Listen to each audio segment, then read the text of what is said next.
is this 28-year-old female Sunday school teacher currently charged in the murder and rape with a foreign object of an 8-year-old little girl connected to the disappearance of another 7-year-old little girl in the same neighborhood? To Eric Firpo with the Tracy Press joining us there at the jail in French Camp, California. Eric, what can you tell me? Well, there was a report in the police blotter from January 17th that a 7-year-old girl was taken from the Orchard Estates mobile home park for several hours. Apparently the girl returned with Melissa Huckaby in Melissa's car. And the family, they thought the girl seemed groggy, so they actually took her to the hospital afterwards. And she was tested and found to have muscle relaxant in her system.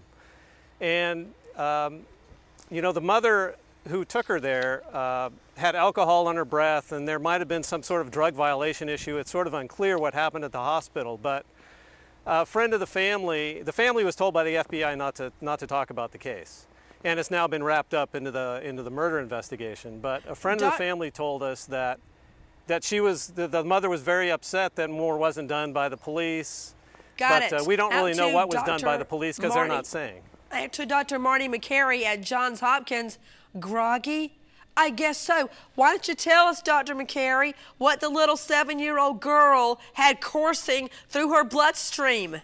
Well, these were clearly benzodiazepines. These are muscle relaxants or light sedatives, which in adults, they can be addictive, but in kids, they can be fatal. A kid can suddenly stop breathing. We use them in the hospital for uncomfortable procedures because it wipes out your memory and it also makes you kind of loopy when something is done. I'm sick. I'm sick. Take a listen to what this 28-year-old Sunday school teacher had to say about the disappearance of the 7-year-old girl months ago. I had taken my daughter and one of her friends to the park, which I had done for the 3rd time that week.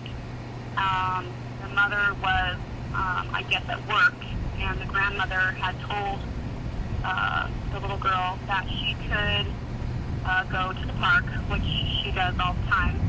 And when the mother came home, she didn't know where she was. I'd given the mother my phone number, my cell phone number, in case of anything were to happen. She needed to get a hold of me. She claimed to lost the phone number. Everything was fine. I brought her back.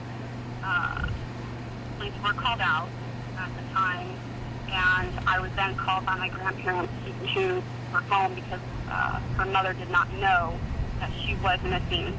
That she was with me. That is Melissa Huckaby, the suspect before her arrest for murder of an 8-year-old girl and the rape of an 8-year-old girl with a foreign object. She was talking to KPIX about the disappearance of another little girl. You know, Sebastian Kuntz with KNEW Radio. Maybe I'm the crazy one, but why wasn't she booked for the first kidnapping? It's not clear, Nancy. I don't think you're the crazy one, though. A lot of people are asking that question, and more importantly, it's important to point out that the police are not saying anything now because this is part of this very active FBI and police investigation into the Sandra Cantu murder. But obviously, again, a lot of people want to know the answer to that question.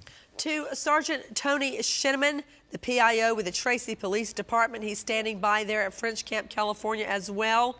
Sergeant Shinneman, when you began investigating the disappearance of Sandra Cantu, did you immediately realize another little girl, 7 years old, had been taken from the same neighborhood? Nancy, we were aware that a missing persons report was almost filed.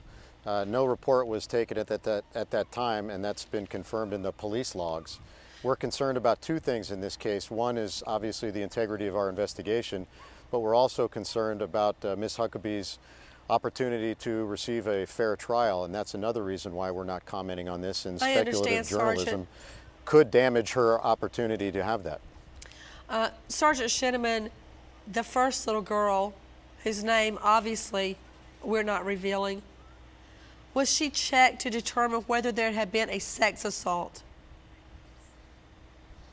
I can't comment as to what the exam was. To Eric Furpo, was the first little girl checked to see if there was a sex assault? We don't know that. There was no, the friend of the family who has been talking to us didn't mention anything about a sex assault. And the person knew quite a few details about the case. So, that doesn't mean that they didn't check it. We just don't know. Tell me one more time, Sebastian Kuntz, in a nutshell, why they didn't bring the charge. What was it they didn't like about the first victim's mother? Well, they did say that she had alcohol on her breath, and there may have been... That would knock out about 50% of the country who hadn't had a drink. Let's see, it's 8:50. Half the country's already had a drink. So you don't charge when the child's been taken? Mark Glass, it's getting worse and worse. Well, I'm just chilled to the bone here. I think they're just starting to peel back the onion that is Melissa Huckaby. You don't wake up one morning and decide that today is the day that I'm going to kidnap and murder. I'll save you some time about the onion, peeling the onion. Freak. That's what you're going to find at the core of the onion.